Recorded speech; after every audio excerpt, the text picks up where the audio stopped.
जय हिंद फ्रेंड्स। तो अब हम नेक्स्ट पेज कंटिन्यू करेंगे। ठीक है, हम पेज नंबर 150 पढ़ चुके थे, 151 पढ़ चुके थे। अब देखेंगे अपन 152 में। तो देखो 152 में हमको क्या देखना है, बहुत ज़्यादा इंपॉर्टेंट है इनमें से, क्योंकि जो ये हम पढ़ रहे हैं ना व्यक्ति भिन्नता है। व्यक्ति भिन्नता में हमने जो भी पेज पढ़े अभी तक 2 पेज पढ़े, उनमें ज़्यादा कुछ इन्फॉर्मेशन थी नहीं। बहुत सारी कॉन्सेप्चुअल बातें हैं जिनको हम समझेंगे, बाकी फैक्चुअल बातें को हम याद करेंगे। ठीक है, तो यहाँ पे क्या क्या बताया गया, देखो यहाँ पे मंदबुद्धि बच्चे के बारे में बताया गया। तो मंदबुद्धि बच्चे के बारे में कुछ 1-2 परिभाषाएं, उसके बाद ऐतिहासिक पृष्ठभूमि ये हमको याद करनी पड़ेगी। ठीक है, ऐतिहासिक ये 2 चीज़ हमको याद करनी की, बाकी सारी कॉमन चीज़ें जैसे निदान को उपचार विधि का प्रयोग कैसे करेंगे, ये तो सिंपल बात है। पिछड़पन के बच्चों की शिक्षा कैसी होनी चाहिए, ये भी बहुत ईजी कोई बात है। मानसिक दुर्बलता की प्रमुख विशेषता क्या हो सकती है, यानी जो मेंटल हैंडीकेप्ड बच्चे होते हैं उनकी क्या क्या कैरेक्टरिस्टिक होती है। मेनली अपन मंदबुद्धि बच्चों के बारे में पूरी हिस्ट्री वगैरह जान लेते हैं। क्रोन को कहते हैं बालक जिनकी बुद्धि लब्धि 70 से कम होती है, इसके ना कहते हैं एक साथ। देखो यहाँ पे दोनों में गणित का इस्तेमाल है, 70 और ये कंप्लीट हुआ। अब आगे देख लेते हैं मानसिक बंधुता की ऐतिहासिक पृष्ठभूमि क्या है, कितने पॉइंट यहाँ पे 1, 2, 3, 4 और 5 बिंदुओं को ध्यान रखना है। मानसिक बंधुता का सबसे पहले महत्वपूर्ण अध्ययन फ्रांस में हुआ था और इनके द्वारा किया गया था। इन्होंने नामक बच्चे पर अध्ययन किया था और ये किताब लिखी थी। शीर्षक इन्होंने शीर्षक के तहत प्रकाशित किया। ठीक है, तो इस तरीके से ध्यान रखेंगे। सबसे पहले यहाँ पे हुआ था और इस किताब में प्रकाशित कर रहे थे, इस बच्चे को हुआ था। इस तरीके के कुछ शुरुआती दौर के बारे में बताया। उसके बाद यहाँ पे क्या है, पेरिस में क्या हुआ था, मानसिक रूप से मंदिर बच्चों को प्रशिक्षित करने के लिए है ना। तो इस ऐसे ही बच्चों पर काम करने के लिए एक कैंप वगैरह खोला गया था। और आगे 1940 में उन्होंने मानसिक रूप से मंदिर बच्चों के लिए पहला आश्रम, ऐसे ही कुछ आश्रम वगैरह कैंप वगैरह खोला गया था इन बच्चों पर काम करने के लिए। अमेरिका में खोले गए बच्चों को पहला ढंग का, और जबकि अमेरिका में ऐसे बच्चों के लिए इस ढंग का संस्थान है जिसका नाम था कुल मिला के बताया गया कि इन बच्चों के लिए कुछ संस्थाएं स्थापित करी जाए ताकि उन पर वर्क करा जा सके। पहला भी स्थापित हुआ था कहीं पे XYZ और उस बच्चे पर अध्ययन कर रहा था और इस किताब इस नाम से प्रकाशित हुआ था, है ना। इस तरीके से कुछ बताई थी। अब यहाँ देखेंगे अपन मेंटल ने महत्व अधिक, और इन्होंने भी मानसिक बंधन का सबसे पहला पारिवारिक अध्ययन किया था और इन्होंने मानसिक रूप से कुल मिला के अब इस मानसिक विमद्धता पर किसने काम किया उसके बारे में देखेंगे। ठीक है, 2 संस्थाओं की स्थापना हुई, इन पर लोगों ने काम करा। सबसे पहले क्या था, सबसे पहला महत्वपूर्ण अध्ययन और तो कुछ कुल मिलाकर के यहाँ पे भी स्टडी के बारे में बताया गया और नीचे भी स्टडी के बारे में बताया गया, किस पे स्टडी किसने की थी। बीच में बताया गया था कि इससे जुड़ी हुई संस्थाओं की स्थापना किसने करी थी। पाया गया उन बच्चों मानसिक बंधुता उत्पन्न होने की संभावना काफी थी, जबकि कुछ वर्षों बाद 1912 में गोडार्ड पेपर पर अध्ययन किया गया और परिणाम स्वरूप प्रकाशित किया जो मानसिक बंधुता का एक स्पष्ट आनुवंशिक आधार पाया गया। ठीक है, तो अब थोड़ा सा हम इसको डिटेल से जानते कि बीच में तो 2 पॉइंट थे कि इसकी संस्थाओं की स्थापना की इर्द गिर्द थे कि इस पर सबसे पहले अध्ययन किसने करा। तो मानसिक बंधुता पर सबसे पहले अध्ययन करने फ्रांस में हुआ था और जिन इटार्ड द्वारा किया गया था। किसने, इटो ने करा था, है ना। सबसे पहला इस पर स्टडी फ्रांस की इटो ने करी थी। उन्होंने विक्टर नामक बच्चे का अध्ययन किया था और कुछ वाइल्ड वॉय ऑफ एवोरन के शीर्षक के तहत प्रकाशित किया था। इतने ध्यान रखेंगे, इटार्ड ने फ्रांस में सबसे पहले इन बच्चों पर, मानसिक विमंदित बच्चों पर स्टडी करी थी। उसके बाद यहाँ पे भी स्टडी है। तो मानसिक बंधुता के इतिहास में कुछ ग्रेकॉन मेंडल का कार्य सबसे आनुवंशिकता के महत्व पर अधिक बल डाला गया, इसमें काफी महत्वपूर्ण है। और इगडेल ने मानसिक बंधुता का सबसे पहले पारिवारिक अध्ययन किया था। किसने, इगडेल ने। तो कुछ ईगल यानी क्या होता है, बाज, तो इगडल है ना, या फिर एक डल व्यक्ति। इस तरीके से ध्यान रखिएगा। दोनों हमारे कंप्लीट हो गए। अब बीच में देख लेते हैं। बीच में क्या है कि पेरिस में क्या हुआ था, प्रशिक्षित करने के लिए प्रशिक्षण केंद्र खोला गया था। सेंगुइन ने खोला था। सेंगुइन भी एक क्रियात्मक परीक्षण सेंगुइन के दौरान ही बनाया गया था ना। तो सेंगुइन ने इंग्लैंड में ऐसा प्रशिक्षण केंद्र खोला जिसमें इन बच्चों को प्रशिक्षण दिया जा सके। और दूसरा इंग्लैंड में ही क्या हुआ था, अच्छा बच्चों को प्रशिक्षण, अच्छा पेरिस में खोला था, लंदन मतलब, है ना। और यहाँ इंग्लैंड में क्या होता है, बच्चों के लिए पहला आश्रम खोला गया, जबकि अमेरिका में सबसे ऐसे बच्चों के लिए पहला इस ढंग का संस्थान वाइल्ड, कुल मिला के इनके लिए आश्रम खोला था। इंग्लैंड में इन बच्चों के लिए एक आश्रम खोला गया था। और इसी तरीके के आश्रम अमेरिका में भी बना हुआ है अमुक नाम से, मैसेच्यूसेट्स करके, और वाइल्ड ई फल्टर्ड कुछ स्टर्ड स्कूल इस तरीके से मोटा मोटी ध्यान, बहुत ज्यादा नहीं। और गोडार्ड परिवार पर अध्ययन हुआ था। ये कुछ जरूरी नहीं किस परिवार पर होता है, कुछ खास जरूरी नहीं। कुछ वर्षों के बाद 1912 में HJ गोडार्ड कालिकल परिवार पर अध्ययन किया। तो कुल मिलाकर हमको क्या पता चला, सबसे पहले स्टडी किसने करी, फिर स्टडी किसने करी, बीच में इसकी संस्थाओं की स्थापना करी। सबसे पहले स्टडी सेंगुइन नामक विद्वान के द्वारा फ्रांस में करी गई थी मानसिक विमंद बच्चों पर। लास्ट में भी बताया गया कि लास्ट में फिर स्टडी बताई थी ना कि इन्होंने स्टडी करी परिवार पर, सबसे पहले परिवार पर स्टडी करने वाले को बाकी 2 संस्थाओं की स्थापना होती है बीच में। इंग्लैंड में होती है ऐसे ही संस्था की स्थापना जिसमें इन बच्चों पर मतलब सबसे पहले स्टडी हो रही थी, पेरिस में एक्चुअली। और इंग्लैंड में भी ऐसे ही बच्चों पर स्टडी करने के लिए एक संस्थान की स्थापना करी गई थी, आश्रम खोला गया था एक्चुअली। और लास्ट में जो अपन कह रहे थे ना कि इगडेल ने मानसिक, यहाँ पे व्यक्ति करा, यहाँ भी था इटार्ड ने सबसे पहले करा, यहाँ पे इगडल व्यक्ति ने करा। इगडल व्यक्ति ने इन बच्चों पर सबसे पहले स्टडी करी, ऐसा ही है ना। मानसिक मंदता का सबसे पहले पारिवारिक स्टडी, मतलब स्टडी करी मतलब पारिवारिक रूप से ना, तो इन्होंने भी सबसे वो ईटो वाले ने भी सबसे पहले स्टडी करी, इग्डेल ने भी स्टडी करी। बीच में 2 संस्थाओं की स्थापना हो जाती है। एक संस्था, एक तो अपने आश्रम में जो इंग्लैंड में खुला था, अमेरिका में खुला था, इंग्लैंड में खुला था, और ऊपर कुछ शैक्षिक मंदता की संस्था ने जो पेरिस में खोली गई थी, है ना। तो इस तरीके से 2 संस्थाओं का ध्यान रख रहे हैं। इंग्लैंड में खोली गई थी, उससे पहले अमेरिका में भी खोली गई थी ऐसी कैसी संस्था की स्थापना, जिसका नाम मैसाचुसेट्स था। मैसाचुसेट्स क्या था, मैसाचुसेट्स। और वाल्टर ई फर्टन स्टेट स्कूल, जिसका नाम क्या था, वाल्टर ई फर्टन स्टेट स्कूल। स्टेट स्कूल ध्यान रखेंगे, राज्य का स्कूल। इस तरीके से अपन ध्यान रखेंगे, ठीक है। तो इस तरीके से हमने पूरा पेज अच्छे से पढ़ लिया।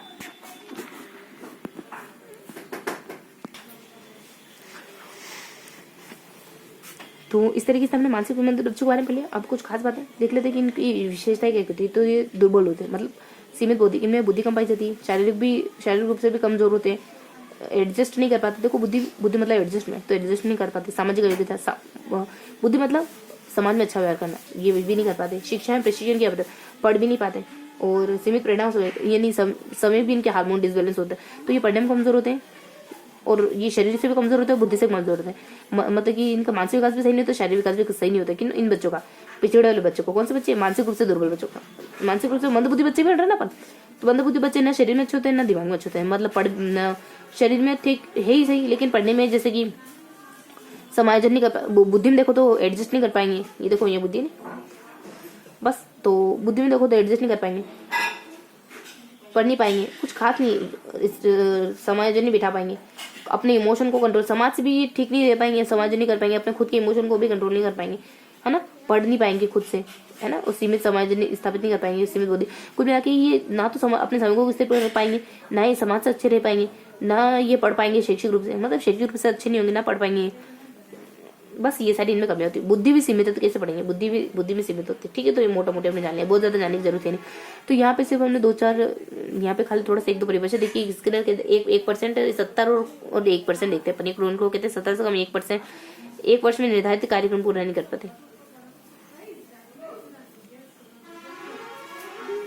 तो इस तरीके से हमने सब कुछ पढ़ लिया। अब कुछ बचा क्या, पिछड़े पट में बच्चों की शिक्षा कैसी होनी चाहिए। दैनिक जीवन की शिक्षा, सहानुभूति वाली शिक्षा दो, शैक्षिक व्यवसाय मूर्त वस्तुओं से शिक्षा दो, विशिष्ट विद्यालय में शिक्षण करवाओ, सरल और रुचिपूर्ण कराओ, सरल।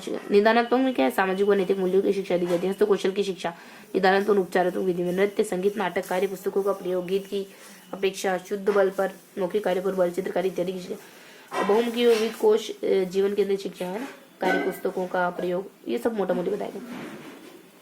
बुद्धि लब्धि 90 से कम, ध्यान केंद्रित अभाव, अभिरुचि का अभाव।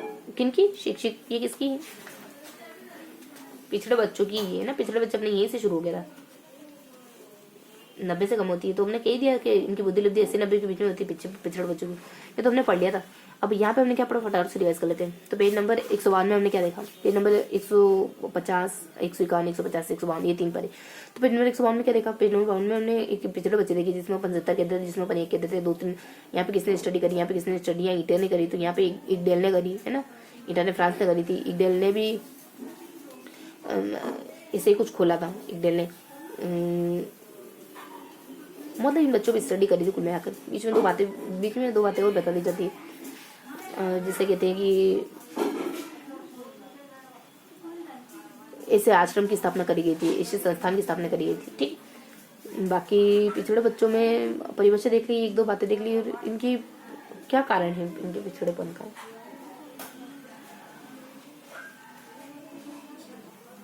यहाँ पे क्या देखा था, ये दिखे थे ना कारण वगैरह, कि ये हर तरीके से बैकवर्ड होते हैं, शारीरिक, सामाजिक, इस तरीके से। मोटा मोटी हमने एक बार तो रिवाइज कर ली, क्या 2 परिभाषा बोलने से बोल दी वापस से, है ना। ये क्या है, इनकी विशेषता क्या है ना। तो ये सब इनकी क्या कैरेक्टरिस्टिक है ना। तो ये बोलेंगे अपन की इनकी क्या विशेषता। तो दोनों तरह से कमजोर होते हैं, पढ़ने में, है ना, शरीर से भी और मस्तिष्क से भी। तो कुल मिला के हमने देख लिया। तो क्या देखा, प्रो एंड प्रो की परिभाषा देखी, स्किनर की देखी, उसके बाद इसकी प्रमुख,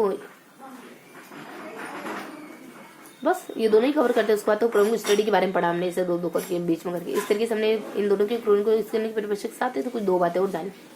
तो अब इन परिभाषाओं, दोनों की परिभाषाओं, इन 2 बातों के साथ थोड़ा सा नोट डाउन करते कि हमने क्या पढ़ा। तो देखो पेज नंबर 152 में 150 आज पढ़ लिया, 151 आज पढ़ लिया, 152 पढ़ लिया। तो इसमें किसके बारे में जो है 152 में से 101 में किसके बारे में गिवन है?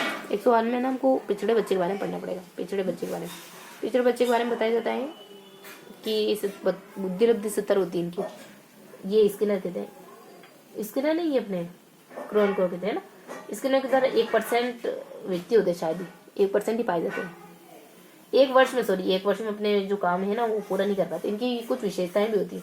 ये तो परिभाषा वगैरह हुई ना, जैसे ये परिभाषा वगैरह हो जाती है, ये कुछ विशेषता, परिभाषा और विशेषता। तो विशेषता में क्या आएगा इनकी कि एक स्टडी करने वाले इटार्ड है ना, एक यहाँ पे है लास्ट में एक स्टडी करने वाले हैं डगडेल। बीच में 2 व्यक्ति आते स्टडी करने के लिए। क्या हो जाता है बीच में दो व्यक्ति ने स्टडी करी ना इन बालकों पे। इटार्ड क्या कहते हैं, डगडेल क्या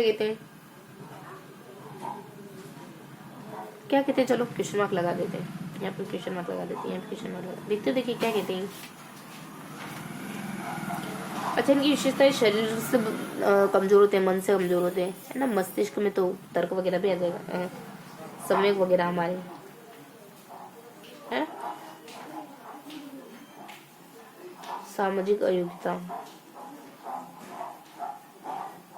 तो दुर्बलता के आधार है। किसके? दुर्बलता की विशेषता है कि सामाजिक रूप से अयोग्य होते हैं, सोशली अयोग्य होते हैं, संवेग भी उनके पॉजिटिव होते हैं, ठीक है।